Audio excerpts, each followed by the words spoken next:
Thomas Herpicum, quelle est votre formation? Ma formation, donc je suis docteur en biochimie de l'Université de Liège, sorti en 89, donc ça commence à dater.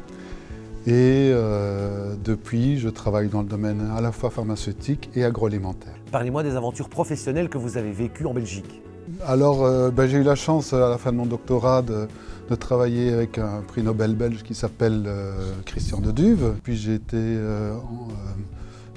embauché par une société française, une grosse multinationale française, pour mettre au point, m'occuper de tout ce qui est la recherche dans le domaine agroalimentaire et le cracking du blé et du maïs. Vous êtes l'initiateur d'un fameux bébé que vous avez porté, alors ça j'aimerais que l'on en parle.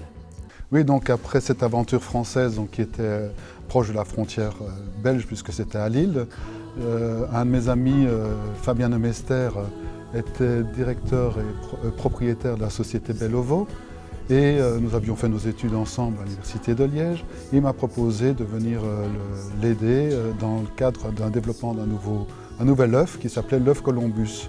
Et l'œuf Columbus était vraiment une révolution, une découverte pour moi, parce que ça a mis en avant l'importance de l'équilibre des oméga 3 oméga 6. On peut dire que c'était la genèse de l'oméga 3 dans les années 98, 98 pour parler en belge.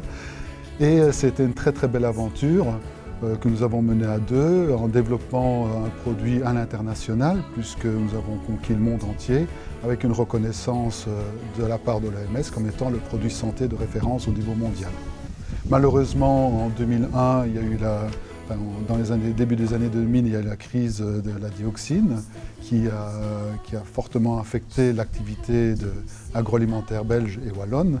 Et j'ai décidé de créer en France une nouvelle société qui s'appelait Bellovo France à Lyon.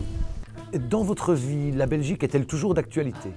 La Belgique est toujours d'actualité dans ma vie, effectivement, parce que d'une part, ma famille est liégeoise et nous sommes une vieille famille liégeoise, mais surtout parce que j'ai toujours des collaborations avec l'Université de Liège dans le domaine de la recherche, avec le centre GIGA, qui est un centre d'excellence reconnu mondialement, dans le domaine de l'inflammation. Et j'ai développé certains produits dans le domaine notamment des problèmes articulaires. Donc là, on est vraiment dans le domaine pharmaceutique, à partir d'un extrait de moule verte de Nouvelle-Zélande. Donc on va très loin, mais en développant des produits notamment pour traiter les arthroses, les problèmes de polyarthrite. Et aussi chez le cheval, je viens de développer un nouveau produit pour les chevaux avec l'Université de Liège. Quel conseil donneriez-vous aux jeunes désireux d'aventures professionnelles à l'étranger? Lorsqu'on part à l'étranger, il faut toujours garder le contact avec sa terre d'origine. Comme sur un mur d'escalade, lâcher qu'une seule prise à la fois, c'est très important. Donc garder le contact avec sa terre d'origine. Essayer de retrouver effectivement des compatriotes là où nous vivons, c'est très important aussi. Profiter effectivement des réseaux déjà installés, de l'expérience des gens qui sont installés sur place dans la région qu'on va visiter. Il y en a partout, des Belges, il y en a partout dans le monde entier. Tout à fait. Et c'est très très important de travailler sur ce réseau et de savoir qu'on n'est jamais tout seul. Est-ce que cette bonhomie belge est un atout pour nous justement à l'étranger? C'est un atout parce que c'est vrai que les Belges, nous avons été chambrés pendant quelques années suite à Coluche, mais en réalité, la façon dont nous avons pris cet humour français vis-à-vis des Belges s'est retourné pour nous, à notre faveur, et maintenant on est accepté et accueilli en France. Les Belges sont perçus comme quelqu'un de justement très bonhomme, très agréable, très sympathique. Les Belges ont la cote pour le moment en France, énormément.